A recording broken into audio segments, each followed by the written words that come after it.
Join করলাম সেটা আমি আজকে চেক করে দেখলাম 31শে মার্চ, তার মানে অলরেডি 3 মাস হয়ে গেছে। এপ্রিল, মে, জুন, ইনফ্যাক্ট 3.5 মাস অলমোস্ট। এবার টার্মটা খুব বড় হচ্ছে। তো আমি কয়েকটা জিনিস বলার জন্য আসলে এই ক্লাসগুলো নেওয়া, হয়তো অল্প কাটা নিব। তো সেটা হচ্ছে, আগে আমরা একটু দেখি আমাদের সিলেবাসটা আমরা কিভাবে কভার করছি কিনা পুরোটা, সেটা কনফার্ম করি।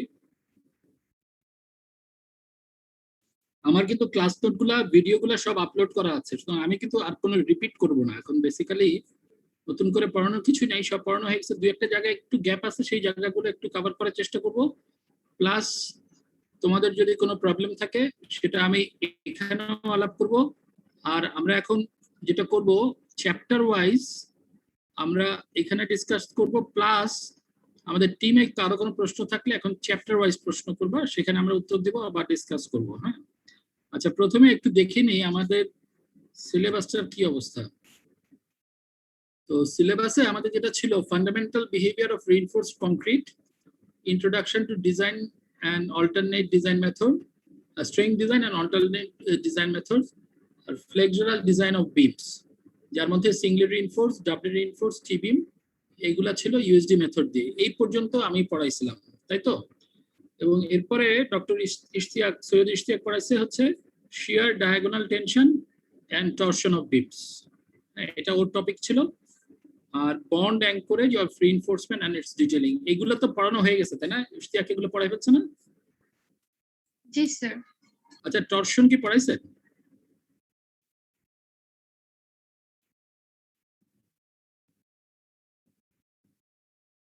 এই কেউ বলো তো, টর্শন কি পড়ানো হয়েছে? পড়ানো হলে কি পড়ানো হয়েছে? ডেভেলপমেন্ট লিংক পর্যন্ত পড়ি। আচ্ছা, টর্শনটা মনে হয় পড়ানো হয়নি। টর্শন সাধারণত খুব ইন্ট্রোডাক্টরি ক্লাস দিয়ে আমরা পড়াই না, কারণ টর্শনটার মধ্যে আসলে অনেক কিছু আছে, সেটা তো অল্প সময় আসলে সময় পড়ানো যায় না। তো বেসিক্যালি তোমাদেরকে শিয়ার পড়ানো হয়েছে এবং বন্ড এনকারেজ এবং ইটস ডিটেইলিং পড়ানো হয়েছে। এখানে খেয়াল করে শিয়ারটা হচ্ছে ডায়াগোনাল টেনশন, সেগুলো নিশ্চয়ই বলছে। আর এখানে বন্ড এনকারেজ চ্যাপ্টারটা খুবই ইম্পর্টেন্ট। জেনারেলি বন্ড এনকারেজটা দেখে মনে হয় যে কতগুলো ইকুয়েশন দিয়ে খালি লেংথ বের করতেছি বা কিছু ডিটেইল করতেছি, বাট আসলে কিন্তু এটা খুবই ইম্পর্টেন্ট এই কারণে, কারণ কোন স্ট্রাকচারে যেসব সাধারণত প্রবলেম হয় আসলে এইগুলার অসুবিধার কারণে। এই বন্ড এনকারেজ ঠিক মতো না দিলে বা ডিটেইলিং না করলেই সমস্যা হয়। জেনারেলি আমরা ফ্লেক্সুরাল ডিজাইন, শিয়ার ডিজাইন যতটা আমরা গুরুত্ব সহকারে করি, আমরা অনেক সময় এই ডিটেইলিং গুলা বা লেংথ যেখানে যেখানে ল্যাব করা বা ডেভেলপমেন্ট লেংথ বা এনকারেজ লেংথ, এগুলো আমরা ঠিক মতো রাখি না। এই জন্য এখানে রিয়েল লাইফে এই দেখবা যে ভবিষ্যতে এই জায়গাটা খুব গুরুত্বপূর্ণ একটা জিনিস। হ্যাঁ, আচ্ছা, এরপরে আমাদের শফিউল বারী স্যার পড়াইছেন তোমাদের ওয়ান ওয়ে স্ল্যাব এবং design of two way edge supported slabs, এবং মোমেন্ট কোফিশিয়েন্ট মেথড দিয়ে প্রবলেমগুলো করাই ফেলছেন, তাই না? জি স্যার। আচ্ছা, তাহলে মানে বেসিক্যালি আমাদের সিলেবাস আসলে কমপ্লিট, আমি যেটা বলতে পারি সিলেবাস কমপ্লিট। আচ্ছা, এখন একটু প্রথমে একটা কথা বলি, পরীক্ষার রিলেটেড। তো জেনারেলি পরীক্ষার যেটা হয় সেটা হচ্ছে, পরীক্ষার সময় যেটা হয় সেটা হচ্ছে, আমার পার্টটা যেটা বুঝতে পারছো, আমি করেছি বিমের বেন্ডিং ডিজাইন মূলত। হ্যাঁ, চ্যাপ্টার যেটা এখানে 4, আমাদের এখনকার বই চ্যাপ্টার 4, এবং তার আগেও আমরা মেথড গুলা, কনসেপ্ট গুলা দিয়ে আসছি। হ্যাঁ, আমরা এই 315 এ মূলত ফ্লেক্সুরাল ডিজাইন এবং শিয়ার ডিজাইন করতেছি। হ্যাঁ, এছাড়া বন্ড এনকারেজ খুব ইম্পর্টেন্ট জিনিস, এটার সাথে রিলেটেড, কারণ আমাদের এই টেনশন যে এফওআইটা ডেভেলপ করার জন্য, রডটাকে ধরে রাখার জন্য বন্ডটা থাকতে হয়। আর আমরা যে স্ল্যাব এবং ওয়ান ওয়ে স্ল্যাব এবং টু ওয়ে স্ল্যাব পড়লাম, এটা কিন্তু মানে কনসেপ্ট ওয়াইজ নতুন কিছু জিনিস না। তোমরা অলরেডি বুঝে ফেলছো যে স্ল্যাব ডিজাইনটা বেসিক্যালি একটা বিম ডিজাইনের মতো, যে বিমটা 1 ফিট উইথ, সেভাবে করে আমরা বের করি। আর মোমেন্ট কোফিশিয়েন্ট মেথডটা বেসিক্যালি অ্যানালাইসিস মেথড, ওখানে আমরা মোমেন্টটা বের করার জন্য কিছু কোফিশিয়েন্ট ইউজ করি। ওয়ান্স আমার মোমেন্টটা বের হয়ে যায়, তারপরে কিন্তু রড বসানোটা জাস্ট লাইক বিম, একটা মোমেন্টের জন্য, মোমেন্ট ক্যাপাসিটিটা আনার জন্য আমরা বিমটা করি। এবং ওখানে আমরা শিয়ারও চেক করছি এবং দেখছি স্ল্যাবের বেলায় শিয়ারটা গভর্ন করে না। তাহলে আমরা মূলত দুইটা জিনিস আসলে শিখতেছি, একটা হচ্ছে বিমের বেন্ডিং আর বিমের শিয়ার। আমরা ভবিষ্যতে যেটা 317-এ দেখবো, সেখানে আমরা কলামে চলে যাব এবং সেখানে আমরা এক্সিয়াল ফোর্স এবং সাইমালটেনিয়াসলি বেন্ডিং দিয়ে কলাম কিভাবে ডিজাইন করতে হয় সেগুলো শিখবো। এবং সেখানে কলামটাই খুব প্রমিনেন্ট থাকবে, সেটা হচ্ছে 317 এ। তাহলে আমরা এটা মানে খুব গুরুত্ব দিয়ে আমরা আসলে এই রিইনফোর্সড কংক্রিটটা পড়াচ্ছি এবং 3 ক্রেডিট কমপ্লিট আলাদা করে অনেক কিছু জিনিস পড়াচ্ছি। পৃথিবীর অনেক দেশেই কিন্তু এটা একটা 3 ক্রেডিটের একটা কোর্স এবং খুব কম্প্যাক্ট ওয়াইজ এটা পড়ানো হয়, বুঝতে পারছো? এটাতে কত কিছু অনেক জিনিস আছে যেগুলো আমরা হয়তো এখানে পড়াতে পারি না, ভবিষ্যতে তোমাদের যারা ডিজাইন করবে সে তাদের লাগবে। আর যেটা হচ্ছে 315টা যারা কংক্রিট ডিজাইন করবে ভবিষ্যতে, রিইনফোর্সড কংক্রিট বিল্ডিং বলো ব্রিজ বলো, তাদের জন্য এটা কিন্তু খুব দরকারি একটা কোর্স। এবং তার কিছু অংশ আমরা এখানে শিখতেছি, সেটা এখানে বলার চেষ্টা করলাম। এবং মূলত আমরা এখানে ফ্লেক্সার এবং শেয়ার করতেছি, অ্যাট দ্য সেম টাইম আমরা বেসিক কনসেপ্টগুলো কিছু কিছু জিনিস এখানে চলে আসছে। আচ্ছা, আমি যেটা করব আজকে, আমরা চ্যাপ্টার 1টার উপর একটু ফোকাস করি এবং আমরা আমি আশা করি তোমাদের কোনো প্রশ্ন থাকলে করবো। আমি কিন্তু জেনারেল কোনো ইয়েতে যাব না আজকে, কি বলে, আমার সেরকম কোনো প্রেজেন্টেশন ফর্মে বা কিছু করতে হবে না। একটা প্রবলেম আমরা একটু দেখবো হয়তো, কিন্তু এখানে তোমাদেরও কিছু প্রবলেম করতে হবে। আচ্ছা, তোমাদের কাছে কি প্রশ্নগুলো আছে? আমাদের গত কয়েক বছরের প্রশ্ন আছে? জি স্যার। তোমার কাছে কয়টা বছরের প্রশ্ন আছে?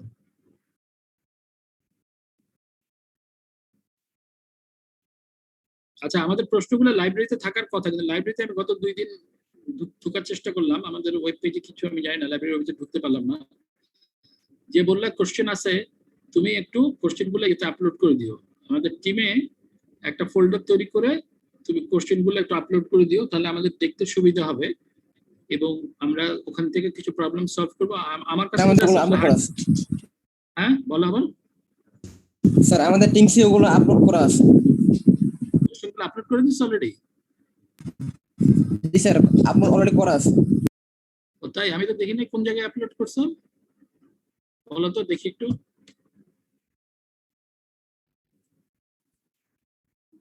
রোল নাম্বার 57 আপলোড করে রাখছো? জি না স্যার, ওইটা স্যার আমাদের নিজেদের ব্যবহারের জন্য স্যার একটা টিমস আছে স্যার ওইটার মধ্যে আপলোড করা আছে স্যার, আপনারটার মধ্যে আপলোড করা না স্যার, ওইটা আমরা সমস্যা নেই। আমারটার মধ্যে একটু আপলোড করে দিও। আমি আসলে যেটা হচ্ছে, আমার কাছে হার্ড কপি গুলো আছে, হার্ড কপি গুলো এখন ইউনিভার্সিটিতে, আমি কালকে আমি অ্যাক্সেস করতে গিয়ে পাই নাই। তো তোমরা একটু এখানে এই টিমের মধ্যে একটু আপলোড করে দিও, তাহলে আমাদের একটু সুবিধা হবে কিছু কিছু ডিসকাশনের জন্য। হ্যাঁ, এখানে তোমরা এখানে এটা ফোল্ডার করে এখানে আপলোড করো। তোমরা এখানে ফোল্ডার করতে পারবে না? এখানে বা যেখানে তোমরা আপলোড করো, আমি ফোল্ডার করে পরে গুছিয়ে ফেলবো। আচ্ছা, যে কারণে বলা, আমরা কিছু প্রবলেম নিজেরা এখানে করব এবং যার প্রবলেম আছে সেগুলো আমরা আলোচনা করতে পারি। তার মধ্যে আমার ক্লাস আছে, ধরো ক্লাস আমার আছে বলা উচিত না, মানে তোমাদের কালকেই ঈদের আগে শেষ হয়ে যাচ্ছে এবং ঈদের পরে 3টা ক্লাস আছে। হ্যাঁ, তো আমার এতগুলো হয়তো ডিসকাশন প্রয়োজনও নাই, আমি অল্প কিছু হয়তো আলাপ করবো, বা এখানে না হলেও মানে টোটাল ক্লাসে না এসে আমি হয়তো টিমেও আলোচনা করতে পারি। তো আজকে আমরা জাস্ট একটু চ্যাপ্টার 1-এর কয়েকটা জিনিস একটু দেখি। তো চ্যাপ্টার 1-এ আমরা কি কি পড়ছিলাম সেটা আগে একটু মনে করাই, যেহেতু অনেকদিন আগের কথা। আমরা যদিও এটা ডিজাইন ক্লাস, কিন্তু কংক্রিট অ্যাজ এ মেটেরিয়াল কি জিনিস সেখান থেকে শুরু করছিলাম, একটু হিস্ট্রি বলছিলাম এবং কংক্রিটের অ্যাডভান্টেজ ডিসঅ্যাডভান্টেজ কি সেগুলো বলছিলাম। এগুলো সব ভিডিও দেওয়া আছে, তোমরা তারপর আরেকবার একটু দেখে নিও। কংক্রিটের যে একটা দুর্বলতা আছে যেটা উইক ইন টেনশন, এবং সেটাই কিন্তু আমরা রিইনফোর্স কংক্রিট করার উদ্দেশ্যই হচ্ছে এই উইকনেসটাকে ওভারকাম করে টেনশন নেওয়ার জন্য রিইনফোর্সমেন্ট প্রোভাইড করা, যেটা হচ্ছে মাইল স্টিলের বার।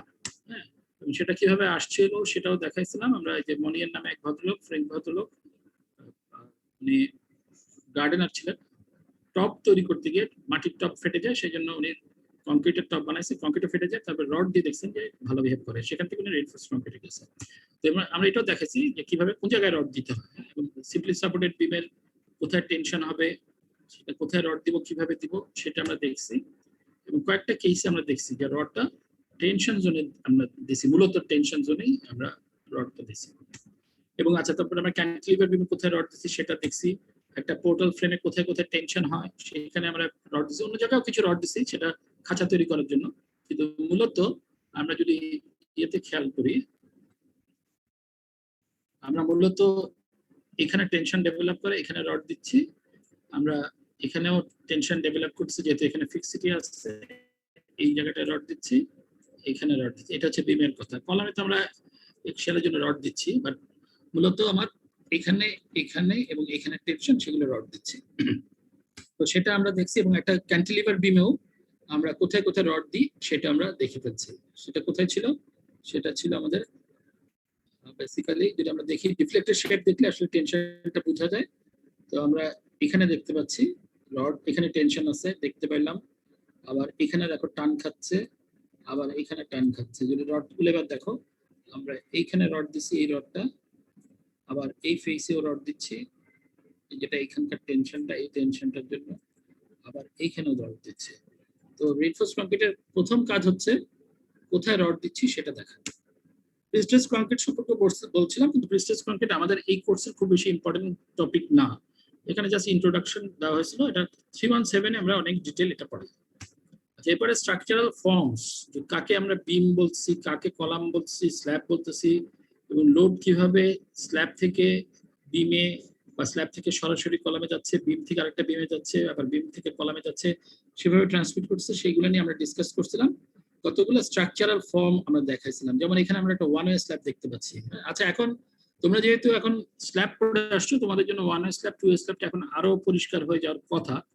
So generally one way slab বলতে বোঝায় যে লোডটা যেখানে ওয়ান ডিরেকশনাল মুভমেন্ট হচ্ছে, একদিকে লোডটা যাচ্ছে। স্যার টু ওয়ে স্ল্যাব মানে স্যার একটা রিকোয়েস্ট ছিল যে আমাদের টু ওয়ে স্ল্যাবের একটা এক্সাম্পল যদি স্যার আপনি একটু বুঝিয়ে দিতেন তাহলে এক্সাম্পল খুব ভালো হতো। বুঝেছো, মানে ডিজাইন প্রবলেম নাকি অন্য কিছু? জি স্যার, মানে একটা টু ওয়ে স্ল্যাবের একটা ডিজাইন প্রবলেম যদি আপনি একটু হাতে বুঝাই দিতেন তাহলে খুব ভালো হতো। কিন্তু এটা তো স্যারের পড়ানোর কথা, এটা আমার পড়ানোর কথা। মোমেন্ট কোফিশিয়েন্ট মেথড দিয়ে যেটা ডিজাইন করে সেটা বলতেছো? জি স্যার, আপনি একটা করে দিলে ভালো হতো স্যার। না, এখন জিনিসটা হচ্ছে কি, মানে এটা আমার কাছে কেন যেন মনে হয় স্যারের প্রবলেমটা স্যারকে জিজ্ঞেস করা ভালো। তোমাদের স্পেসিফিক যদি কোনো প্রবলেম থাকে আমাকে জিজ্ঞেস করতে পারো যে এইটাই এভাবে হলো কেন, সেটা আমি বলতে পারি। কিন্তু স্যার যেটা পড়াচ্ছে প্যারালালি সেটা আমি পড়াতে চাচ্ছি না। হ্যাঁ, সেটা কিন্তু আসলে ঠিকও না, কারণ আমি অলরেডি স্যারের একটা ক্লাস তো দেখছি, স্যার যেভাবে পড়ান স্যারের মতো করে পড়াচ্ছে না। আমি যদি আরেকভাবে পড়াই এটা তো অন্যরকম হয়ে যাবে, এটা তো তখন একটা কনফিউশন ক্রিয়েট হবে। তোমাদের যদি কোনো স্পেসিফিক প্রশ্ন থাকে আমাকে করতে পারো, সেটা ফাইন। এখানে জিনিসটা জাস্ট আমি ছোট করে বলি, মানে টু ওয়ে স্ল্যাব জিনিসটা কি? টু ওয়ে স্ল্যাবটা দুই দিকে যাচ্ছে লোড। হ্যাঁ, টু ওয়ে স্ল্যাবটা এটা আমাদের এই সিলেবাসে যেটা অংশ সেটা হচ্ছে টু ওয়ে বিম সাপোর্টেড স্ল্যাব, হ্যাঁ, বা এজ সাপোর্টেড স্ল্যাব। বিম সাপোর্টেড স্ল্যাব না বলে এজ সাপোর্টেড স্ল্যাব বলি। তো এজ সাপোর্টেড স্ল্যাব কি কি হতে পারে? একটা অরিজিনালি আগেকার দিনে ইটের বাড়ি ছিল, ইটের উপরে সাপোর্টেড হতো। হ্যাঁ, তো মোমেন্ট কোফিশিয়েন্ট মেথডটা অরিজিনালি তৈরি হয়েছে যেসব স্ল্যাব ইটের উপরে সাপোর্টেড সেরকমের জন্য, কিন্তু পরবর্তীতে দেখা গেছে সেটা আমাদের বিম সাপোর্টেড স্ল্যাবের জন্য আমরা করতে পারি, but provided the beams are quite stiff, অর্থাৎ বিমগুলোকে যথেষ্ট ডেপথের হতে হবে। বিম যদি খুব শ্যালো হয় তাহলে কিন্তু টু এ অ্যাকশনটা আমরা যেভাবে মোমেন্ট কোফিশিয়েন্ট মেথড করি, মোমেন্ট কোফিশিয়েন্ট মেথডটা অ্যাপ্লিকেবল না। অন্যভাবে করা যাবে, but moment coefficient method applicable না। আচ্ছা, আমার কাছে মনে হয় আমরা ওদিকে পরে যাই, মানে আজকের টপিকে থাকি, আর যদি তোমাদের স্পেসিফিক প্রবলেম থাকে আমরা ডেফিনেটলি ডিসকাস করবো। হ্যাঁ, আচ্ছা, এখানে অলরেডি যেহেতু পড়ে ফেলছো, আমি কয়েকটা জিনিসে আজকে একটা প্রবলেমে আমরা যাবো। এখানে অনেকগুলো আমরা স্ল্যাব সিস্টেম দেখছিলাম, এটাও দেখছিলাম, এটাকে বলে ফ্ল্যাট প্লেট, যেখানে শুধুমাত্র স্ল্যাব রেস্টিং অন কলাম আছে সেটা। হ্যাঁ, এখানে এটাও কিন্তু টু এ স্ল্যাব হতে পারে। হ্যাঁ, এখানেও টু এ, কিন্তু এখানে কোনো বিম নেই। এখানে বলতে পারো স্ল্যাবের কিছু অংশ বিমের মতো কাজ করতেছে মূলত। এটা আমরা বেসিক্যালি এই ফ্ল্যাট প্লেটটা আমরা 317 এ পড়বো। আর অনেক সময় এরকম মোটা করে দেওয়া হয়, বিশেষ করে যে দেখতে পাচ্ছ পার্কিং টার্কিং এ এরকম এরকম থাকে, সেখানে আমার কোনো কোনো জায়গা মোটা করা থাকে, কলামের মাথাটা মোটা করা থাকে, এগুলোকে ফ্ল্যাট স্ল্যাব বলে। এটা আমেরিকান নামে, এটাকে ফ্ল্যাট স্ল্যাব বলে। আচ্ছা, ফোল্ডেড প্লেটের যে সেগুলোর দরকার নেই, এগুলো নিয়ে আলোচনা করছি আমরা, স্ট্রাকচারাল সিস্টেম। আচ্ছা, এরপরে আমরা লোড নিয়ে আলোচনা করছিলাম, ডেড লোড কাকে বলে, লাইভ লোড কাকে বলে, আর্থকুয়েক লোড, উইন্ড লোড, এগুলো নিয়ে বলছিলাম, এবং কিছু আনসার্টেনিটির কথা বলছিলাম। আচ্ছা, আনসার্টেনিটি পরে আসি, এবং কোড থেকে আমরা কিভাবে লোড পাই সেগুলো বলছিলাম। এগুলো ডিটেইলে আমি যেতে চাচ্ছি না, এগুলো তোমাদের আগের লেকচার দেখলে তোমরা বুঝতে পারবে। এবং আমাদের জন্য গাইডলাইন হিসাবে আমাদের কোডে এবং অন্যান্য কোডেও এই লাইভ লোডের একটা টেবিল দেওয়া আছে, এবং সেটা কি, যে আমি যদি স্কুল বিল্ডিং বানাই তাহলে আমি কত লোড দিব, যদি আমি কলেজ, যদি আমি হসপিটাল বানাই তাহলে কত লোড দিব, রেসিডেন্সিয়াল বিল্ডিং হলে কি হবে, এরকম একটা গাইডলাইন দেওয়া আছে। হ্যাঁ, এটা কোথা থেকে পেলো? ওরা অ্যাকচুয়াল রিয়েল সার্ভে করে করে ওজন মেপে মেপে এগুলা বের করছে। কিছুটা একটু বেশির দিকেই আছে। সুতরাং এগুলা মোটামুটি মানে এটা ধরে ডিজাইন করলে সমস্যা হওয়ার কথা না। তবে এগুলো মনে রাখবে, এগুলো সবই হচ্ছে তোমাকে গাইডলাইন দিচ্ছে। তোমার যদি খুব আনইউজুয়াল কেস হয়, আনইউজুয়াল কেস মানে কি, হয়তো খুব বেশি লোড আসতেছে তোমার কোন বিল্ডিং এ, তোমার বিল্ডিং এ একটা জায়গায় তুমি হসপিটাল বিল্ডিং এ এখন ওখানে সিটি স্ক্যান হবে, মেশিন বসাবা, এমআরআই মেশিন বসাবা, ওগুলা কিন্তু এগুলো জেনারেল কেস না, ওগুলো হচ্ছে একদম স্পেসিফিক কেস, এবং ওখানে মেশিনটার ওজন কত তুমি কিন্তু ওই ক্যাটালগ দেখে বের করতে পারবে। সেরকম সিচুয়েশন হলে, বা তুমি জানো যে এখানে একটা গার্মেন্টস ফ্যাক্টরি, এখানে কাপড় স্টোরেজ হবে, সেসব ক্ষেত্রে কিন্তু তুমি নিজে একটা এখানে গাইডলাইন তুমি ফলো করতে পারো, কিন্তু এট দ্য সেম টাইম তোমার নিজেরও অ্যাসেস করে জিনিসটা মোর কারেক্টলি করা উচিত। এটা মনে রাখবা, যত তুমি লোডটা, আমাদের দুটা দিক আছে কিন্তু, আমাদের ডিজাইনের দুটা দিক। একটা হচ্ছে আমাদের, তোমরা অলরেডি জানো যে ডিমান্ড আর ক্যাপাসিটি মিলানো। হ্যাঁ, আমার কতটুকু ডিমান্ড বলতে কতটুকু লোড আসবে, সেই লোডের জন্য কত বেন্ডিং মোমেন্ট আসবে বা কত শেয়ার আসবে, সেটা হচ্ছে ডিমান্ড পার্ট বা রিকোয়ারমেন্ট পার্ট। এটা আমার দরকার, এতটুকু আসবে। এই অংশটা যেমন আমাদের কারেক্টলি অ্যাসেস করতে হয়, সেটাও খুব ইম্পর্টেন্ট। আরেকটা অংশ যেটা ক্যাপাসিটি পার্ট, সেটা হচ্ছে আমরা নিজেরা সেকশন চুজ করতেছি, আমরা সেকশনের সাইজ ঠিক করতেছি, রড দিচ্ছি, এটা দিয়ে আমি আমার ক্যাপাসিটিটা বা আমি কতটুকু লোড নিতে পারবো সেই অংশটা আমরা নির্ধারণ করছি। এটা কিন্তু আমার হাতে, এটা আমি নিজে, এটা ডিজাইন বলতে এই অংশটাই বোঝায়। সো ডিজাইন করা মানে হচ্ছে ক্রস সেকশন ঠিক করা, রড ঠিক করা, আমাদের একটা মেটেরিয়াল চুজ করা, মেটেরিয়ালের স্ট্রেংথ কত চুজ করা, রডের স্ট্রেংথ কত চুজ করা, এগুলোর উপর ভিত্তি করে আমি আমার ক্যাপাসিটি পার্টটা নির্ধারণ করতেছি। এবং তার জন্য যে ফর্মুলা গুলা, এই যে আমরা মেকানিক্স অফ রিইনফোর্সড কংক্রিট থেকে আমরা বিভিন্ন হুইটনি ব্লক, তারপরে তোমরা শিয়ারও দেখছো, এই যে আমাদের অ্যাসেসমেন্ট করার যে একটা মেকানিক্স, এই জিনিসটা কিন্তু আমরা শিখে ফেলছি অলরেডি। সুতরাং এই দুইটা পার্টকে আমরা আলাদাভাবে চিন্তা করবো, এবং আমাদের কাজ হচ্ছে সবসময় যেন আমার এই ডিমান্ড পার্টটার থেকে আমার ক্যাপাসিটি পার্টটা বেশি থাকে। এবং আমরা জানি যে এই দুইটা পার্টের মধ্যেই আনসার্টেনিটি আছে, অর্থাৎ আমি যেমন ক্যাপাসিটিটা বের করার সময় খুব কারেক্টলি বের করতে পারছি না, বিকজ যেসব মেটেরিয়াল উপর ডিপেন্ড করছে সেগুলোও ভ্যারি করে, সেটার মধ্যেও আনসার্টেনিটি আছে।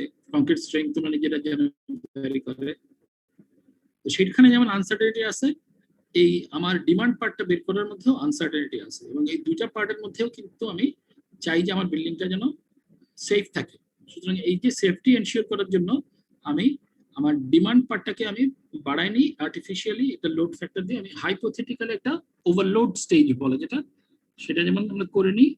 একই সঙ্গে আমার ক্যাপাসিটি পার্টটা, যেটা আমার আমি ফর্মুলা দিয়ে বের করতেছি, সেখানেও আমার যেহেতু আনসার্টেনিটি আছে, ওখানে আমি 5 দিয়ে কমাই নিই। তো এটাই হচ্ছে মূলত কথা, হচ্ছে এটা, এই দুটাকে আমার স্যাটিসফাই করাটাই হলো আমার টার্গেট। হ্যাঁ, এটা কিন্তু ফান্ডামেন্টাল কথা, এটা কিন্তু আমরা চ্যাপ্টার 1 এগুলো বলছি। হ্যাঁ, এগুলো কিন্তু খেয়াল করবো, পরীক্ষার সময় হয়তো এই কথাগুলো মানে এগুলোকে আমরা সবসময় থিওরি মনে করছি, কিন্তু আসলে কিন্তু বেসিক ফান্ডামেন্টাল জিনিসগুলো হচ্ছে এই জিনিসগুলো।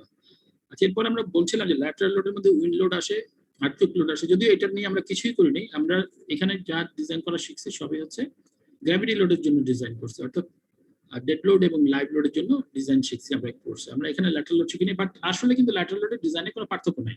একটা বিমে যদি ল্যাটারাল লোডের জন্য যে মোমেন্ট আসবে, সেটার জন্য আমরা একইভাবেই রড বের করবো। সুতরাং ওই ডিমান্ড পার্টে ল্যাটারাল লোডের জন্য কিভাবে মোমেন্ট আসে সেটা আমরা এখানে ক্যালকুলেট করি নেই, বাট এটা একটা মানে তোমরা অন্য জায়গায় অনেক জায়গায় বের করতেছো যে ল্যাটারাল লোডের জন্য কত মোমেন্ট আসতে পারে। একটা ক্যান্টিলিভারের উপর একটা লোড আছে, নিচে একটা জাস্ট যদি কনসেন্ট্রেটেড লোড থাকে, লোড টাইম ডিসটেন্স দিলেই মোমেন্টটা পাবো। সেই মোমেন্টের জন্য আমি আমার সেকশন ডিজাইন করবো। যদি ইফ ইট ইজ কলাম হয়, তাহলে কলামটা আমরা পরে শিখবো, বাট বিম হলে তো আমরা অলরেডি শিখেই ফেলছি।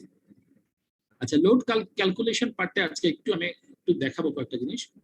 সো লোড ক্যালকুলেশনটা আগের দিন আমরা একটু বলছিলাম, আমাদের এই সিলেবাসে আগে এই অংশটা আমরা অত জোর দিতাম না। হ্যাঁ, এবং তোমাদের পরীক্ষার কোশ্চেনে, যেটা এই কারণে বললাম, পরীক্ষার কোশ্চেনে হয়তো তোমরা এই লোড ক্যালকুলেশন পার্টের কোনো এক্সপ্লিসিট আলাদা কোনো প্রশ্ন পাও নাই। তোমাদের অঙ্কের মধ্যে হয়তো একটা ছোট অংশ হচ্ছে লোড ক্যালকুলেশন, সেখানে হয়তো তোমাকে ডেড লোড দেওয়া আছে, লাইভ লোড দেওয়া আছে, তুমি একটা WSK/2 করলা বা WSK/8 করে একটা মোমেন্ট বের করলাম। হ্যাঁ, কিন্তু এইবার আমরা কিন্তু একটু ডিটেইল পড়াইছি, এবং এটা কিন্তু আসলে সিলেবাসে লোড ক্যালকুলেশনটা একটা আলাদা আইটেম, এবং আমাদের বইতেও চ্যাপ্টারে এটা এখন একটু গুরুত্ব দেওয়া হয়েছে আগের থেকে। সুতরাং তোমরা আশা করতে পারো এবার পরীক্ষায় একটু লোড ক্যালকুলেশন থেকে কিছু থাকবে, এবং আমিও কিন্তু একটা প্রবলেম করাইছি। হ্যাঁ, এখানে যেটা বলতে চাইছিলাম আমি, যে লোড ক্যালকুলেশনটা আগে যেটা অলরেডি বলে ফেলছি, যে লোড ক্যালকুলেশনটা কারেক্টলি করাটা খুব জরুরি। এবং কারেক্টলি বলতে বোঝাচ্ছি যে আমার আর্কিটেকচারাল প্ল্যান আমাদের শুরু হবে কিন্তু আর্কিটেকচারাল প্ল্যান দিয়ে।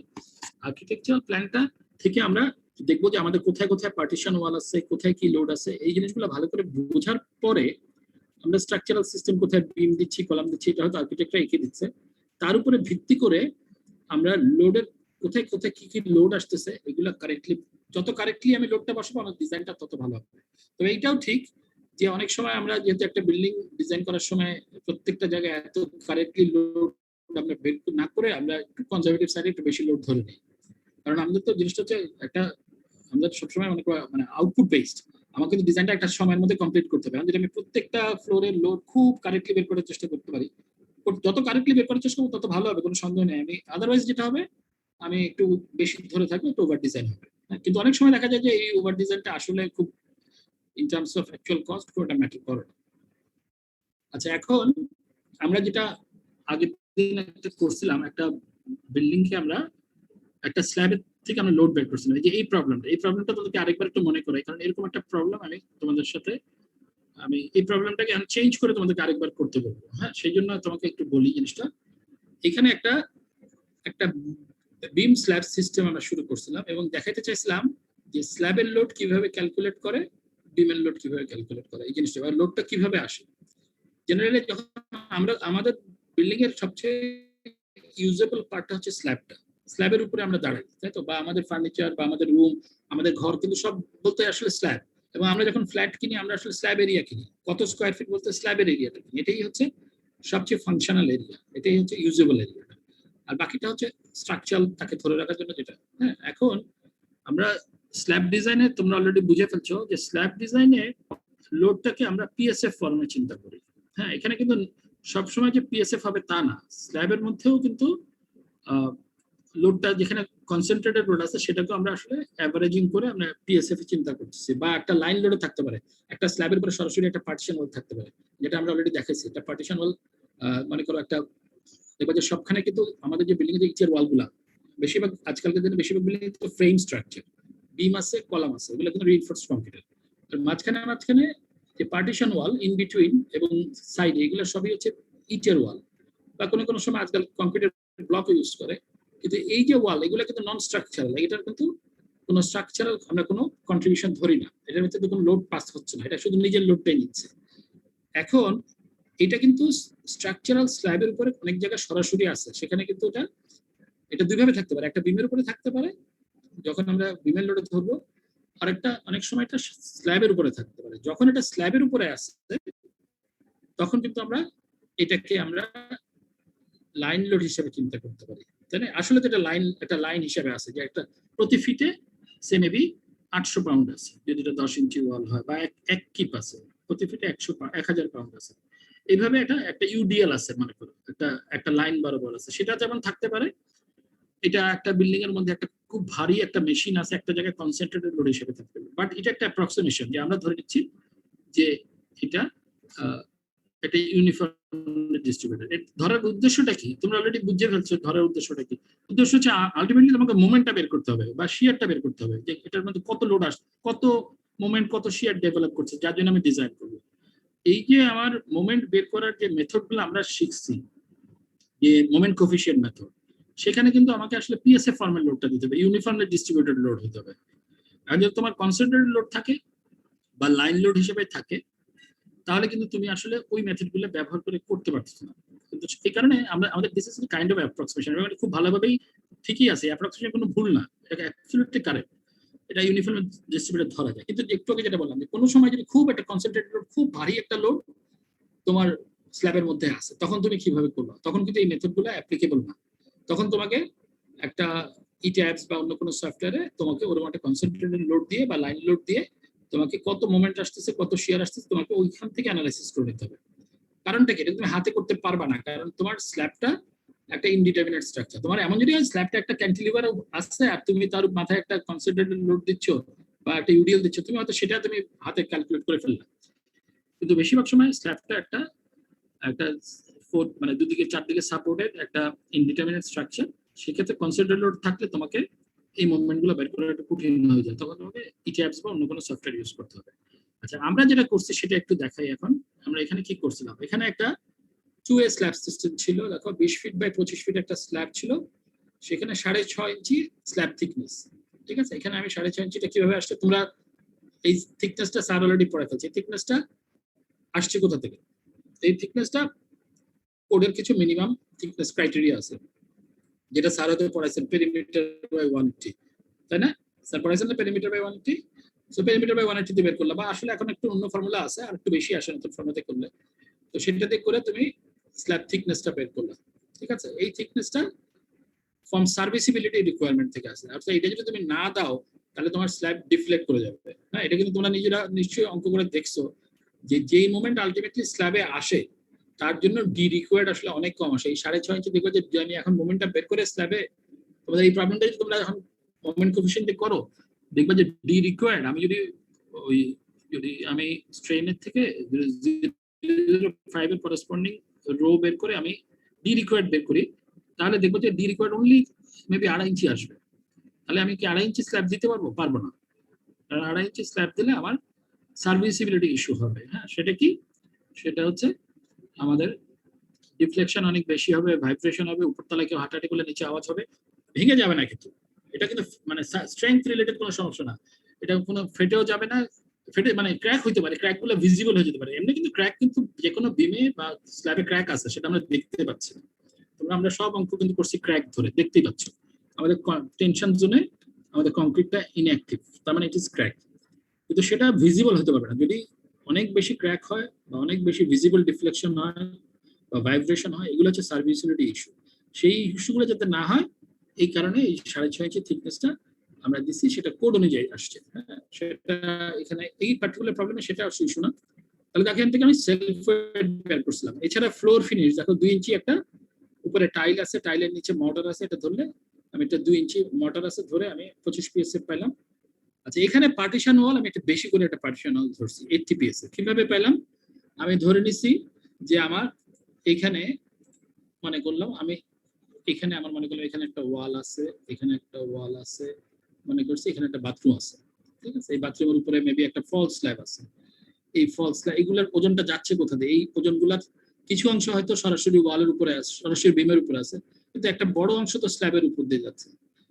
এইখানে যে 80 পিএসএফ আমি ধরলাম, এটা কিন্তু সব পার্টিশন ওয়াল না, এটা হচ্ছে সেই পার্টিশন ওয়ালের সেই অংশটা যেটা স্ল্যাবের উপরে আছে। হ্যাঁ, সেটা মনে করলাম 80 পিএসএফ। এটা একটু বেশির দিকে হতে পারে, এর থেকে বেশি হতে পারে। কারণ কি, তুমি একটা ফলস স্ল্যাব যদি থাকে, দেখো একটা ফলস স্ল্যাব 4 ইঞ্চি ফলস স্ল্যাবের ওজন কত দেখো, অনেক। তার আমি ধরলাম যে পুরো জায়গাটাকে আমি এই পুরো স্ল্যাবটার মধ্যে আমি এই পার্টিশন ওয়ালটাকে ডিস্ট্রিবিউট করে 80 পিএসএফ পেলাম। ঠিক আছে, এইটা কিন্তু তুমি তোমার যে ড্রয়িং আছে আর্কিটেকচার ড্রয়িং থেকে তুমি কত ফিট পার্টিশন ওয়াল এখানে আছে সেটা বের করতে পারো, এটার ওজন কত এটা বের করতে পারো। ঠিক আছে, এই ওজনটা বের করে অ্যাভারেজিং করে এটা। তাহলে আমি টোটাল ডেড লোড, আচ্ছা এখানে বলো, এখানে কোশ্চেন মার্ক দেওয়া আছে, এই পার্টিশন ওয়ালটাকে আমি ডেড লোড ধরতেছি। তো আমাদের দেশে যেসব ব্রিকের ওয়াল, এগুলা পার্টিশন ওয়াল হিসেবে ফিক্সড টু দ্য স্ট্রাকচার, স্ট্রাকচারের সাথে ফিক্সড হয়ে আছে, এবং এগুলো তার জীবদ্দশা শেষে নড়বেও না। তার মানে এগুলাকে আমরা ডেড লোড ধরতে পারি, this R attached to the structure. কিন্তু যদি এমন হয় অনেক সময় দেখবা অফিসের মধ্যে হালকা হালকা পার্টিশন ওয়াল আছে, যেগুলা রিট্রাক্টেবল পার্টিশন ওয়াল, এই এখন এইভাবে আছে, কিউবিকল তৈরি করা হয়েছে, পরে কিউবিকল গুলা খুলে আমি অন্য যেভাবে লাগাইতে পারি।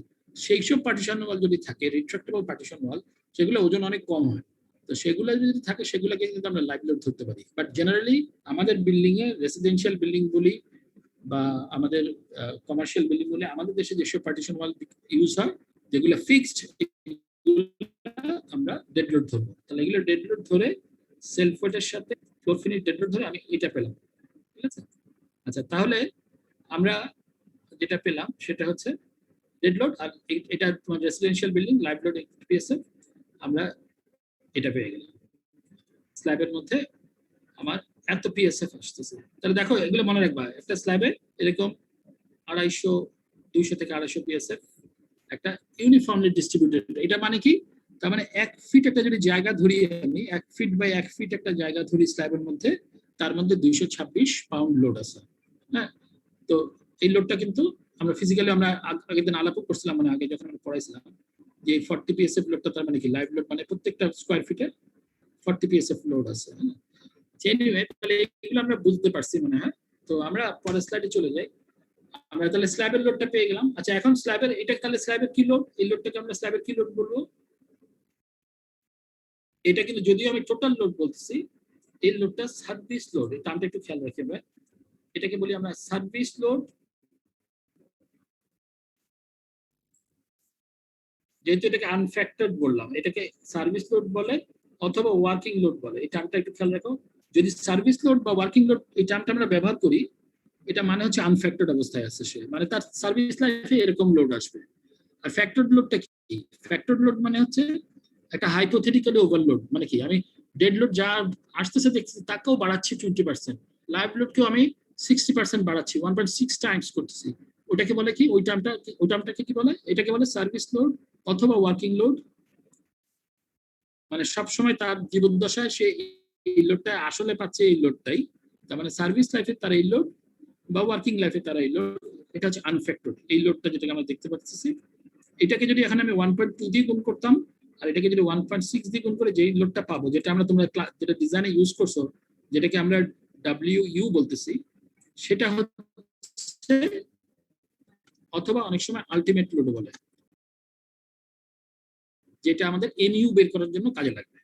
ঠিক আছে, এখানে কারো কোনো প্রশ্ন থাকলে করো। তাহলে অনেক সময় তাহলে আমাদের, তোমাকে যদি আমি বলি স্ল্যাবের ওয়ার্কিং লোড কত, তাহলে তুমি কিন্তু আনফ্যাক্টরড অবস্থায় করবা। সার্ভিস লোড কত, আনফ্যাক্টরড করবা। যদি বলি ফ্যাক্টরড লোড কত, তাহলে ফ্যাক্টর করবা, বোঝা যাচ্ছে। আর আলটিমেট লোড বললেও 1.2 1.6 করবা।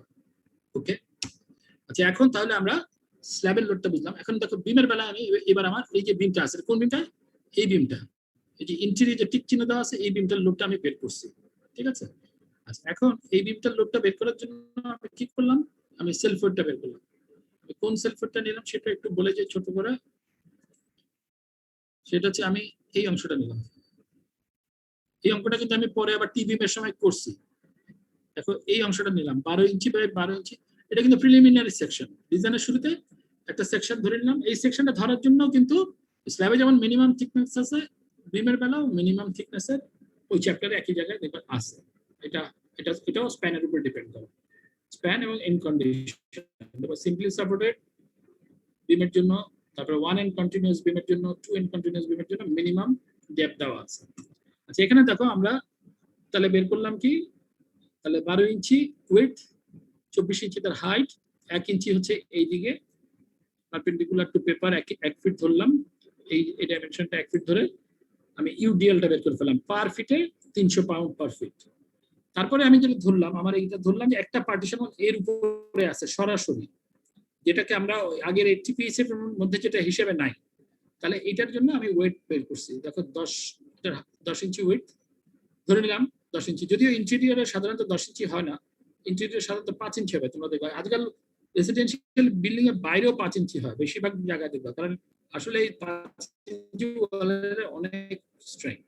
মাটির ওয়াল আসলে স্ট্রেংথ বলতে এটা আমরা স্ট্রাকচারাল স্ট্রেংথ না, বাট এটা যথেষ্ট মজবুত এভাবে বলি।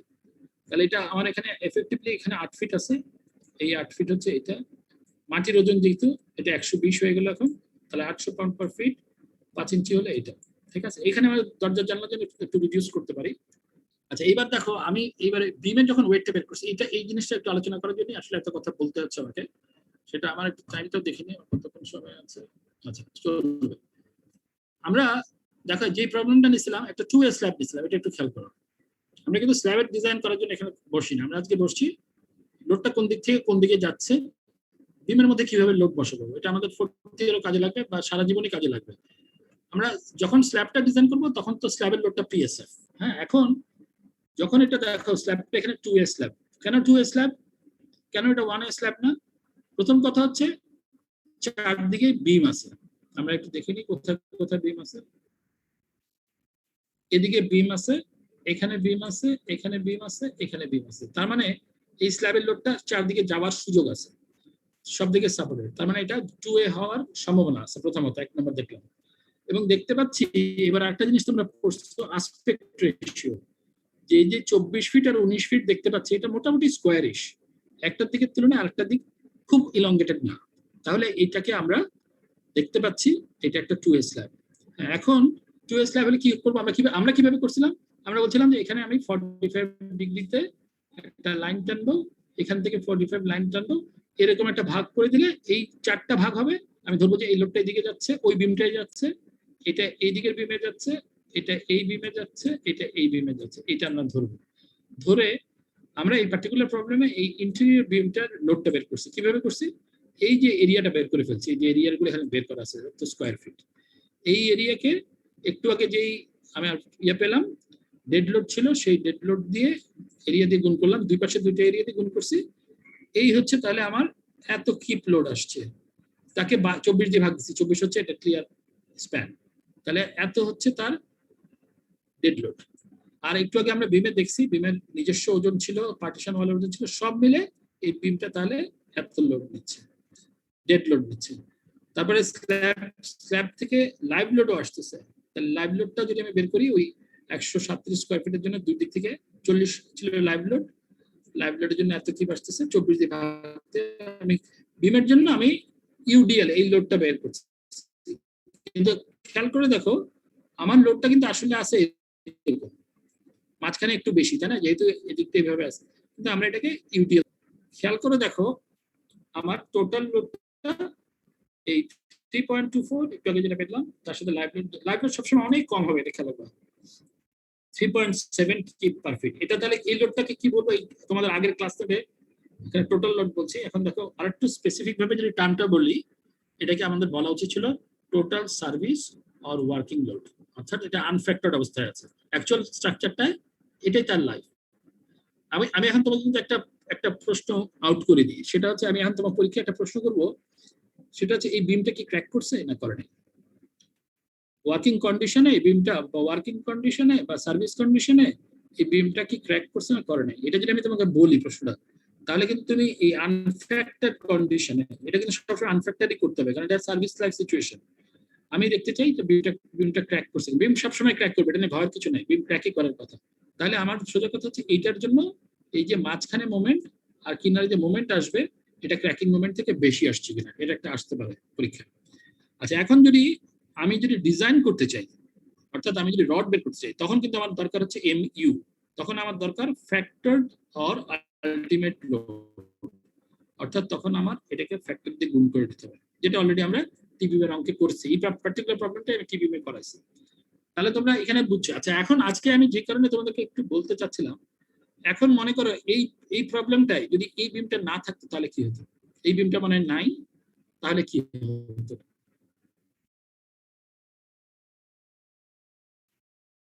কেউ কি বলতে পারবে এই বিমটা না থাকলে কি হতো?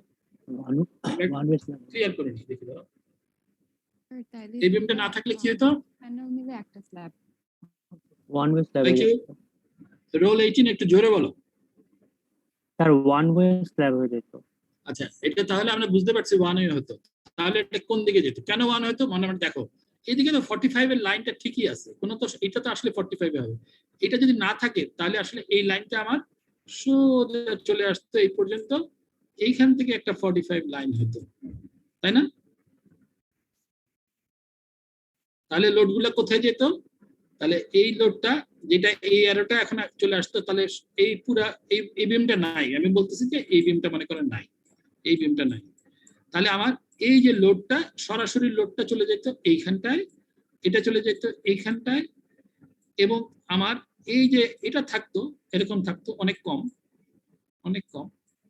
এটাই হচ্ছে আসলে আমাদের একটা অ্যাপ্রক্সিমেশন, যখন আমাদের লেন্থ এবং উইডথের রেশিও 2 এর বেশি হয়ে যায়, বা উল্টাভাবে যদি 0.5 এর কমে যায়, তাহলে আমরা এটাকে বলি ওয়ান ওয়ে স্ল্যাব। হ্যাঁ, এটা ওয়ান ওয়ে স্ল্যাব হিসাবে আমি ধরে নিই, এটা আসলে ওয়ান ওয়ে স্ল্যাব হয়ে যায় না, যেহেতু চারদিকেই স্ল্যাব আছে, চারদিকেই বিম আছে, চারদিকেই লোড হয়ে আছে। কিন্তু এখন এই যে এরিয়াটা, এই এরিয়াটা অনেক কম কম্পেয়ার টু এই যে আমার বড় এরিয়াটা আছে, এই বড় এরিয়াটা লোড যেখানে যাচ্ছে এই শর্টার ডিরেকশনে, এই বিমটার উপরে এই লোডটা চলে যাবে, আর এই বিমে যেটাকে আমরা লোড ধরতেছি না, এই বিমে আসলে খুবই কম লোড যাবে এই এরিয়াটা সমান, এই এরিয়াটা তো অনেক কম কম্পেয়ার টু। তাহলে দেখা যাচ্ছে আসলে ওয়ানে দিস ইজ অ্যান অ্যাপ্রক্সিমেশন, এটা সবাই বুঝতে পারছো? তাহলে এটা এই ক্ষেত্রে আমরা ওয়ান ওয়ে স্ল্যাব হিসেবে ধরতে পারবো। তাহলে এখন বলো, যদি তখন আমার জিনিসটা কেমন হবে? সেই ক্ষেত্রে ওয়ান ওয়ে স্ল্যাব হিসেবে আমরা অ্যাপ্রক্সিমেশনটা হয়ে যাবে কি, এই ট্রায়াঙ্গেলটা না ধরে আমি তখন যদি মনে করি এটা না থাকে, মাঝখানে বিমটা না থাকে, তাহলে আমি স্ট্রেইট ধরবো যে এই অর্ধেক লোড, এই যে রেক্ট্যাঙ্গুলার এরিয়াটা লোড, এই রেক্ট্যাঙ্গুলার এরিয়াটা লোড কমপ্লিটলি এই বিমটা আসবে। সবাই বুঝতে পারছে এবার? তখন আমার এটাই অ্যাপ্রক্সিমেশন যে আমি লোডটাকে দিকে ধরে ফেলি। হ্যাঁ, তাহলে এটা এরকম হতে পারে একটা প্রবলেম। তাহলে আরেকটা ভালো কথা, এখানে যদি একটা বিম আমি উল্টা অ্যাড করে দিই,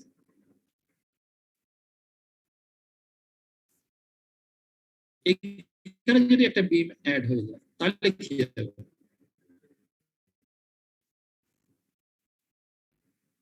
এটা ওয়ান ওয়ে। যেটা আমাদের সিভিল বিল্ডিং আছে, তখন আমি আবার এটাকে বদলাই নিই দাঁড়াও। তখন কিন্তু এখানে যদি একটা বিম চলে আসে, তখন আমার এই অর্ধেক লোড, তখন ওইটা ওয়ান এ হবে, তখন অর্ধেক লোড দিকে যাবে, অর্ধেক লোড দিকে যাবে। সো দিস আর অ্যাপ্রক্সিমেশন, ঠিক আছে? তো এখানে বেসিক্যালি আমার তখন কি হবে, এই ট্রায়াঙ্গেলটা তো ছোট একটা ট্রায়াঙ্গেল হবে, এই ট্রায়াঙ্গেলটাকে আমরা ইগনোর করতেছি। আমরা এই বড়, আমি কি ঠিকভাবে আঁকতেছি? আমি ঠিকভাবে আঁকিনি নাকি? হ্যাঁ, ঠিকভাবে আছে, এটাকে বিম বলছি আমি। তার মানে আমার অর্ধেক লোড এখানে চলে যাবে, আর অর্ধেক লোড যাবে এইখানে, অর্ধেক লোড যাবে এই বিমটায়, এখানে যে বিম আছে এখানে যাবে, আর এই বিমে অর্ধেক লোড যাবে, ঠিক আছে? এইভাবে যাবে, ঠিক আছে? তাহলে এই জিনিসটা বুঝতে পারছো? তাহলে এইগুলা ওয়ান ওয়ে স্ল্যাবটা ইজ এন অ্যাপ্রক্সিমেশন। আচ্ছা, এখন এমন যদি, তার মানে একটা জিনিস কি বুঝতে পারছো, যে একটা স্ল্যাব যদি আমি এরকম করে আঁকি, তাহলে এটা ওয়ান ওয়ে না টু ওয়ে? এটা ওয়ান ওয়ে না টু ওয়ে? আর এটা ওয়ান ওয়ে না টু ওয়ে? প্রথম কথা হচ্ছে, আপনি যেটা আঁকলেন, আপনি এল বাই বি কি আঁকলেন সেটা আগে বলেন। আপনি কি এটা 2 গুণ আঁকছেন না 1 গুণ আঁকছেন সেটা বলেন। মনে করলাম এটা 3 গুণ আঁকছি, 3b আঁকছি। এইবার তো বুঝতে পারতেছি যে এটা ওয়ান ওয়ে না টু ওয়ে। এটা কি ওয়ান ওয়ে না টু ওয়ে? এই বলো, কথা বলো। এটা ওয়ান ওয়ে। এটাও কিন্তু উত্তর, আচ্ছা ওয়ান ওয়ে, কিন্তু এটা দেখে ওয়ান ওয়ে বললে কিন্তু ওয়ান ওয়ে হবে না। আসল কথা হচ্ছে সাপোর্টটা কোন দিকে আছে সেটা প্রথমে দেখতে হবে। হ্যাঁ, এখন মনে করো, আচ্ছা ওয়ান ওয়ে বুঝলাম, এটা ওয়ান ওয়ে, ঠিক আছে? তুমি বলছো ওয়ান ওয়ে, এখন কোন দিকে ওয়ান ওয়ে সেটা বলো।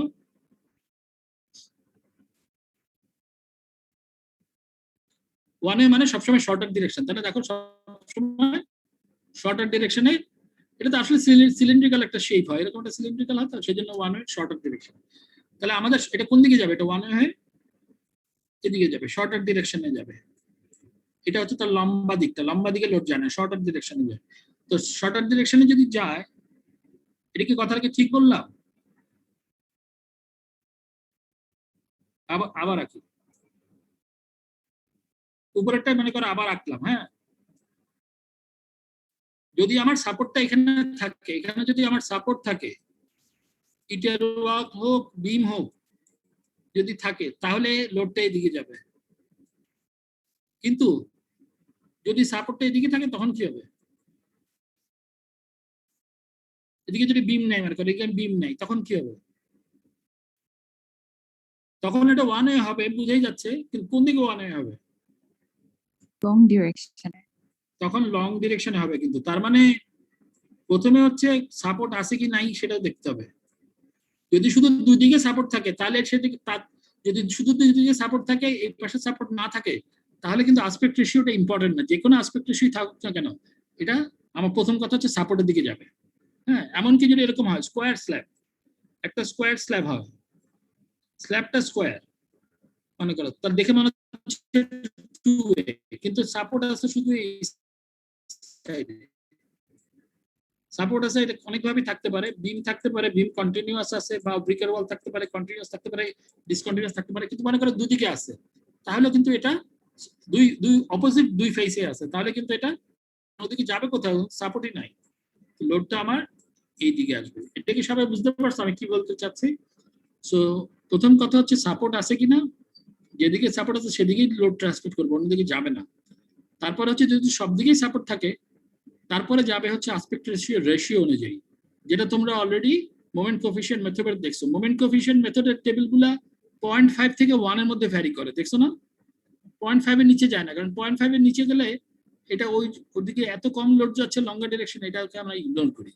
সো মোমেন্ট কোএফিশিয়েন্ট মেথডের আসপেক্ট রেশিও এম ভ্যালুটা 0.5 থেকে 1 এর মধ্যে ভ্যারি করে। আচ্ছা, তাহলে আমরা এখানে যেটা পড়লাম সেটাকে আরেকবার একটু দেখি আমরা। ডেড লোড ফ্রম স্ল্যাবে আমরা এরিয়াটা টুয়াইস নিলাম কেন? কোনটা? ডেড লোড ফ্রম স্ল্যাবে এটা এরিয়া স্ল্যাবের না কিন্তু, ডেড লোড ফ্রম স্ল্যাব আমি বিমে হিসাব করতেছি। এটা দুদিকে আছে না, এই পাশে আছে ওই পাশে আছে। এই বিমে তো এই বিমটা দুই পাশ থেকে লোড আসতেছে। আমরা কিন্তু আমরা একটা না ইন্টেরিয়র বিমের উপরে লোড বের করার আরেকবার বলো, বুঝি নাই প্রশ্নটা কি? আমরা একটা ইন্টেরিয়র বিমের উপরে লোড বের করছি না এখন? হ্যাঁ, একটা ইঞ্চির বিমে বের করছে। হ্যাঁ, তাহলে তো স্যার এরিয়া এক হওয়ার কথা না, মানে জাস্ট 186.3 ইনটু 137.8, আবার 2 মানে তো আমরা দুই সাইড না এই যে এরিয়াটা দেখতেছো এটা এতটুকু এরিয়া, এই যে 137.8 একটু দেখো, এই 137.8 এটার এরিয়া, এই এরিয়াটা 137.8, এই যে এরিয়াটা এটা এই পাশে এটা এই পাশে আছে ওই পাশে আছে না, এই বিমটার কথা বলতেছি। ওকে, আচ্ছা এখন আমরা এই বইয়ের এক্সাম্পলটা আগে করি নি, এখানে 3টা স্লাইড আমি অ্যাড করছি, এটা সবাই একটু করবা, ঠিক আছে? বইয়ের প্রবলেমটার মধ্যে বইয়ের প্রবলেমটা বুঝাই দিই, তাহলে তোমরা করতে পারবা, সবাই করবা। এবং এটা তোমাদের এটা যদিও আগেও বলছিলাম করতে, তোমরা অনেকে করছো, আমাকে দু একজন প্রশ্ন করছিলা। এখন আগামী ক্লাসের আসার আগে আমি আগামী ক্লাসটা কালকে কি ক্লাস দিব আমি একটা, আমার মনে হয় আমি ক্লাসটা নিব না কালকে, বুঝছো? তোমরা তোমাদের জন্য ক্লাসটা এই প্রবলেম সবাই করবা, ওই ক্লাসটা আমি করবা, ঠিক আছে? আগামীকালের ক্লাসটা মনে করো টিউটোরিয়াল ক্লাস, ঠিক আছে? সবাই কানেক্ট হবা, কিন্তু সবাই এই প্রবলেমটা করবা। এই প্রবলেমটা কি আমরা একটু বলে দিই। এই 3টা প্রবলেম করে আমরা, এখানে 3টা প্রবলেম আছে। এখানে বলা হচ্ছে একটা বিল্ডিং আছে, একটা বিল্ডিং এর প্ল্যানটা দেখানো হচ্ছে। আমি প্রবলেমটা বুঝাই দিই, অঙ্কটা কিন্তু খুব সিম্পল। এখানে স্ল্যাব সিস্টেমটা এই যে বাম দিকে যে ছবি এরকম, অর্থাৎ আমরা যদি প্ল্যানটা দেখি, ডান দিকে ছবিতে প্ল্যানটা দেখা যাচ্ছে। প্ল্যানে দেখো, প্ল্যানের মধ্যে দেখো প্রথমে গ্রিড গুলো খেয়াল করো। প্ল্যানে A B C D E অনেকগুলো গ্রিড দেখানো হচ্ছে, আর উপর থেকে 1 2 3 4 5 6 এভাবে গ্রিড দেখানো হচ্ছে। হ্যাঁ, এই গ্রিড সবসময় ড্রয়িং একটা গ্রিড থাকে। এটা যদি আমি বলি সি গ্রিডের বিমটার কথা বলতেছি, তাহলে তোমরা বুঝতে পারছো কোনটার কথা বলতেছি। আর যদি আমি বলি C4 কলাম, তাহলে কোন কলাম সেটাও তোমরা বুঝতে পারছো। এখন প্রথমে বের করতে বলা হচ্ছে যে স্ল্যাবের লোড। হ্যাঁ, এখানে খেয়াল করো, এখানে কিন্তু স্ল্যাবটা 35 ফিট, অনেক লম্বা একটা স্ল্যাব। হ্যাঁ, 25 ফিট আছে, 15 ফিট আছে, 35 ফিট একটা লম্বা একটা বিম বলো বা স্ল্যাব বলো, প্যানেলটা অনেক বড়। সো 35 ফিট যেহেতু অনেক বড়, তোমরা দেখবা যে ওয়ান ওয়ে স্ল্যাব করলে তোমাদের স্যার অঙ্ক করাইছে, তাই না? কত করাইছে ইয়া ভাই? তোমার স্প্যান বাই কত? 18.5, তাই না? এরকম কিছু একটা ভ্যালু আছে। এটা কিন্তু 35 ফিটে কিন্তু অনেক বড় আসবে, এবং এটা কিন্তু একটা লম্বা স্প্যানের বিম। এই জন্য আমরা যদি ক্রস সেকশন এক্স এক্সটা দেখি, ক্রস সেকশন এক্স এক্স, এটা দেখো এদিক থেকে নিয়ে এদিকে তাকাচ্ছি, আমি এক্স এর এদিকে তাকাচ্ছি, এদিকে তাকাচ্ছি, তখন আমাদের বিল্ডিংটা দেখা যাচ্ছে এরকম। দেখো চিকন চিকন কতগুলো বিম আছে, এগুলোকে বলতেছি আমি জয়েস্ট। জয়েস্ট মানে হচ্ছে এগুলো সেকেন্ডারি বিম। হ্যাঁ, এটা মূল বিম না আসলে। হ্যাঁ, এই বিমগুলা এই স্ল্যাবটাকে সাপোর্ট করছে। এই বিমটাগুলো আমি নাও দিতে পারতাম, এই বিমগুলো না দিলে এই যে স্ল্যাবটা অনেক মোটা হয়ে যেত। সো এটাকে একটা এফিশিয়েন্ট সিস্টেম করার জন্য আমি এই বিমগুলা অ্যাড করছি, ঠিক আছে? এই বিমগুলো অ্যাড করে তাহলে কি স্ল্যাবটা আসলে কি হয়ে গেছে তোমরা কি বুঝতে পারছো? স্ল্যাবটা আসলে ওয়ান ওয়ে স্ল্যাব হয়ে গেছে। খেয়াল করছো ভালো? যদি শুধু স্ল্যাবটার কথা বলো, স্ল্যাবটা কিন্তু ওয়ান ওয়ে স্ল্যাব হয়ে গেছে। কিরকম হয়েছে দেখো, ছোট 5 ফিট পর এটা দেওয়া হয়েছে। তার মানে এই অ্যাকচুয়ালি যদি স্ল্যাবের কথা বলি, স্ল্যাবের স্প্যানটা হচ্ছে এতটুকু, এবং স্ল্যাবটা ওয়ান ওয়ে স্ল্যাব, এই ডিরেকশনের লোডটা এই জয়েস্টে চলে আসছে, এবং জয়েস্টের লোডটা আমাকে এই বিমটাতে জয়েস্টগুলা লোডগুলা এই বিমে নিয়ে যাচ্ছে দুই পাশে, বা এখানে যে এই বিমটা আছে দুই পাশে বিমে নিয়ে যাচ্ছে। এদিকেও একটা বিম দেখতে পাচ্ছি, কিন্তু এই বিমটা আসলে ইম্পর্টেন্ট না। এই বিমটা যদি আমি নাও দিতাম কোনো অসুবিধা ছিল না। এই বিমটা ল্যাটারাল কন্ডিশনে দরকার। হ্যাঁ, গ্র্যাভিটি লোডে এই বিমটা এখানে একটা জয়েস্ট দিলেই হতো, ঠিক আছে? কিন্তু আমাদের এই ফ্লোর প্ল্যানে দেখো এই বিমটা দেখাইলেই হয় না। ফ্লোর প্ল্যানে এই জয়েস্ট গুলো দেখা নেই। জয়েস্ট গুলো তাহলে ফ্লোরে কিভাবে আছে? জয়েস্ট গুলো এরকম আছে, একটু পরে পরেই একটা করে 5 ফিট পর পরে একটা করে জয়েস্ট আছে। ঠিক আছে? এটা আমাদের দেশে এটা খুব কমন না, তবে এটা আনকমনও না। 35 ফিট স্প্যান হলে এইটা কিন্তু একটা ভালো সিস্টেম। দেখো একদিকে 35 ফিট স্প্যান হয়ে গেছে, তুমি কিন্তু সুন্দরভাবে লোডটা তুমি এইগুলা এই গার্ডারটা নিয়ে আসতে পারছো। তার মানে এগুলো হচ্ছে আমার গার্ডার। এগুলোকে মোটা মোটা বিমগুলোকে বা যে বিমগুলো অন্য বিমকে সাপোর্ট করতেছে সেগুলোকে এখানে গার্ডার বলতেছে। তো জেনারেলি আমরা ব্রিজের বেলায় অনেক সময় গার্ডার বলি। সো গার্ডার বিম একই কথা, কোনো পার্থক্য নেই। তাহলে এখানে কি লোড ট্রান্সফার মেকানিজমটা সবাই বুঝতে পারছো?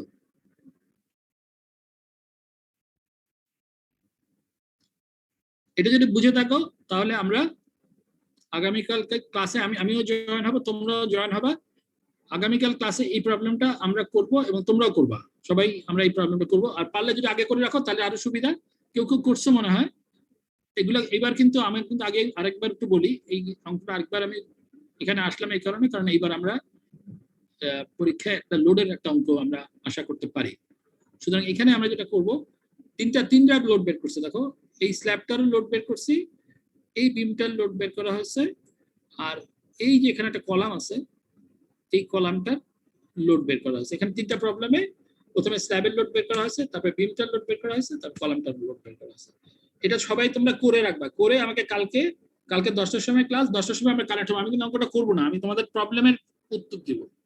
তাহলে এই তিনটা প্রবলেম তোমাদের অ্যাসাইনমেন্ট মনে করো, তিনটা প্রবলেম তোমরা করে আমাকে প্রশ্নটা করবে, তাহলে উত্তরটা দিতে সহজ। আমি কিন্তু কালকে রোল ডেকে জিজ্ঞেস করবো কে কে প্রবলেমটা করছে। এই তিনটা প্রবলেম সবাই করবা, ঠিক আছে?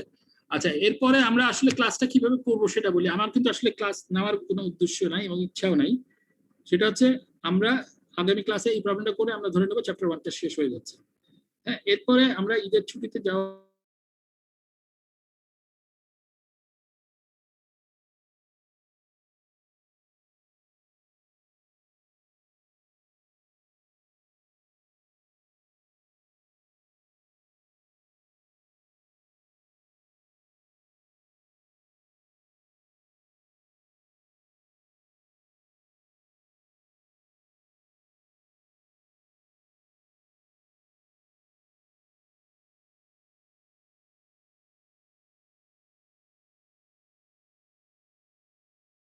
Recording in progress.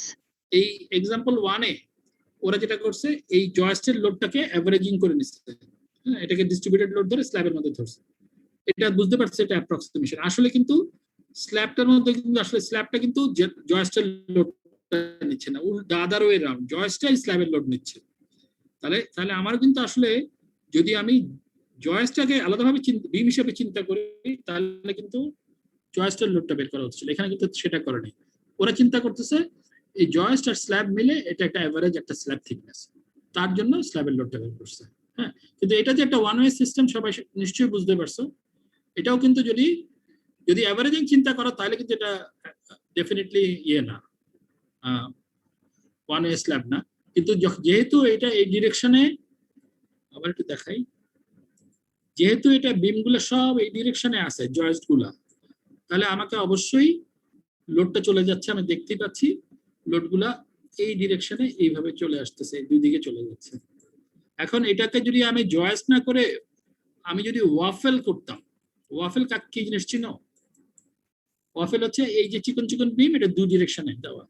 আমি যদি এটাকেই আমি এদিকেও দিতাম বিমগুলা, তাহলে এটা তোমরা অনেক জায়গায় দেখছো, বড় বড় স্প্যানে কিন্তু এরকম ওয়াফেল করে।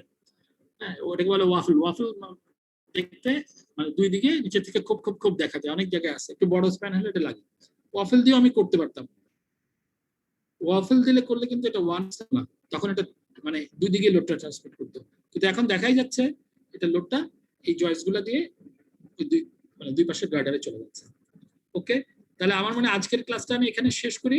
সবাই এই তিনটা প্রবলেম করবা, তিনটা প্রবলেম করে কালকে 10টার সময় কানেক্ট হবা, কিন্তু 10টার সময় শুধুমাত্র প্রশ্ন করবা, আমি কিন্তু অঙ্কটা করবো না। ওকে, তাহলে তোমাদের আজকে কোনো প্রশ্ন না থাকলে আমরা একটু শেষ করি। আর কি প্রশ্ন আছে? না স্যার, আসসালামু আলাইকুম। ওয়ালাইকুম আসসালাম। তাহলে আমি শেষ করে দিচ্ছি। সরি।